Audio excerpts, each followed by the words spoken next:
If you want to have super execution and realize your life dream, I suggest you watch this video patiently. I don't know if you have discovered a secret since childhood. Once people are happy, they basically can't stop. For example, when I got home today, I told myself to write 10 pages of a book, and then I walked to the computer and told myself that I was too tired from driving just now and I was not in the state, so I played a short video. After I played for a while, I found that 1 or 2 hours had passed, and then I thought, no, I haven't done anything today. Then I turned on the computer, I thought I haven't played the Battlefield today. Oh, I want to take the top equipment to abuse those. Play World of Warcraft for a while, and 1 or 2 hours have passed, nothing has been done, and a few hours have passed. The audience watching this video should be like me. Once I get happy, I can't stop. Many people will blame themselves when this happens. I think I am not self-disciplined and my execution is not good. First of all, the first point is that it is normal for people to be like this.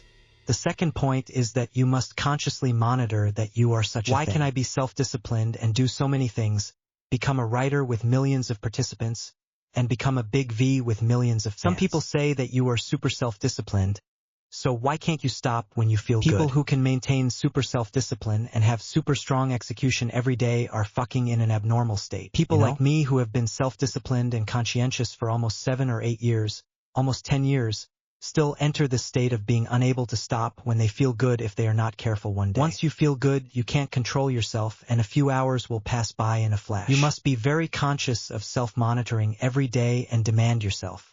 For example, I know very clearly that I am a thing that can't stop when I feel good and enjoy myself. We often talk about letting nature take its course, so what should we let nature take its course? If Teacher Lin let nature take its course, he would have become a waste now.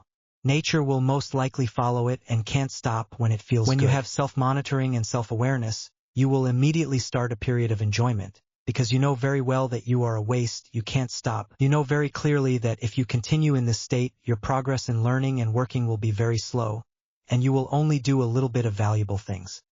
Most of the time, you can't stop, and then you will feel annoyed and regretful. Because I have been fighting with myself for many years, most of the time when I want to start a relationship, I will tell myself, stupid, you can't stop. And finally, you will cause today's things to be delayed tomorrow.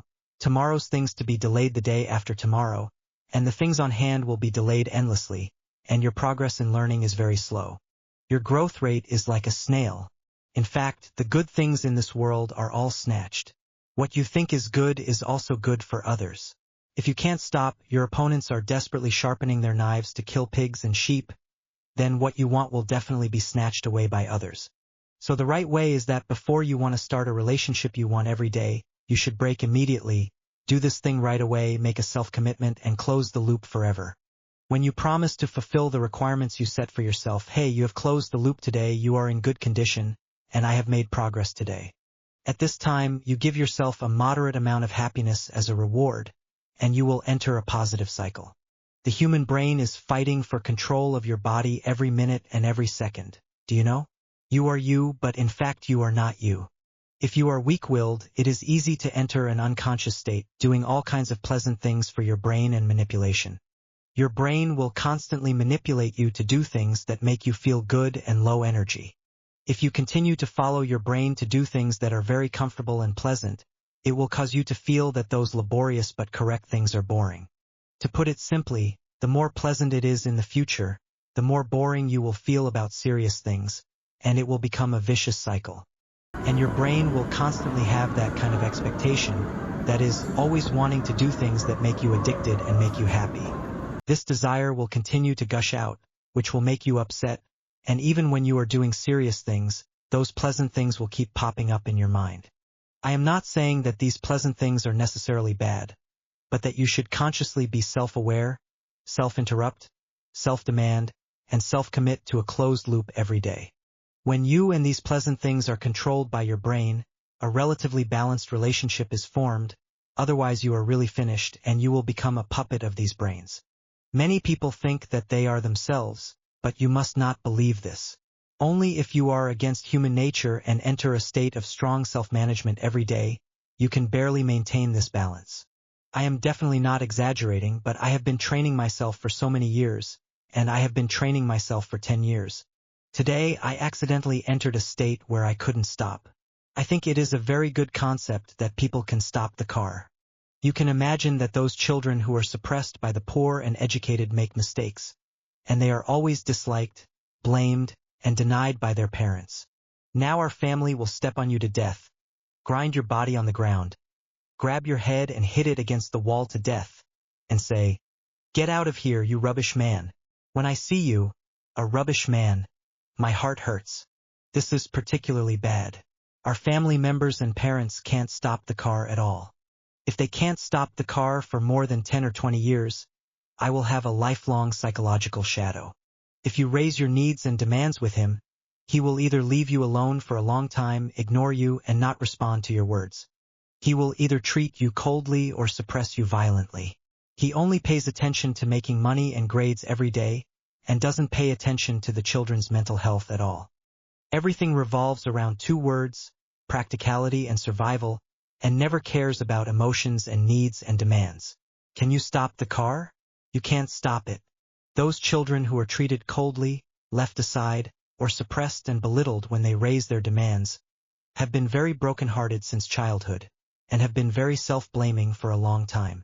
They blame themselves for any small things, and feel very uncomfortable with self-blame. In the end, they go to extremes and have a strong sense of not being worthy of what they have obtained, because their parents' personality has been belittled for a long time. Others forgive them for a little thing, but they beat themselves to death and slap themselves hard. Or some people have avoidant personality, and they dare not express their needs and demands, for fear that they will be scolded by their parents if they express them. And then they become a hollow person with no emotions on the surface, because a child's emotion means that he is powerless to offend his superiors. What I said is true in our family. When I was a child, a bowl fell on the ground while I was sleeping, and I felt that the sky had fallen, because breaking a bowl was such a heinous and unforgivable thing. In our family, I really trembled all over. Sometimes when I see stray dogs, I feel that I am not even as good as stray dogs. I thought I haven't played the battlefield today.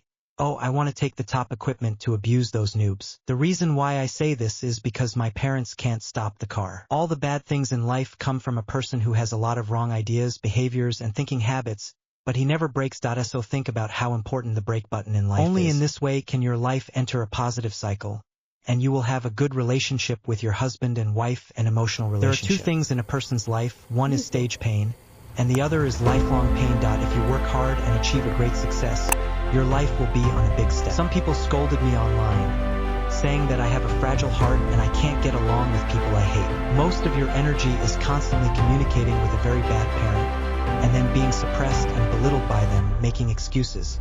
If you have money, people will not say those unpleasant words to you. Then those who add insult to injury will pick on the person who has fallen into the well, and those who have not fallen into the well and have a higher status will think about it, and there will be side effects after. So among all the staged pain and lifelong pain, I will choose staged pain because I think there may be all kinds of suffering. If you have a bad habit you break, then it will only be painful for a while and you will get better. If you have a bad habit and you don't change it, you will have all kinds of conflicts with different people. A, B, C, D, E. In fact, the essence and core are the same. Isn't this lifelong pain? You found a scumbag, and you said that this scumbag bullied me and it was so uncomfortable to get along. You would rather suffer with him for a lifetime, be sad, and complain about him every day, and you are unwilling to escape from this lifelong pain. The staged pain needs to be braked, so what I am talking about today is a break in self-aware thinking, as well as super execution and self-commitment. We should save our psychological energy and do valuable things every day, like the more the better, so that you can make more. Don't use your psychological energy to fight with people every day and get along with people you hate. But think about it carefully. 90% of people can't be calm when being scolded, slandered, and defeated. How can you do things when you are in that kind of restlessness and anger of being slandered and defeated? When you do things, you must always keep your mind peaceful. We talk about tranquility and far-reaching.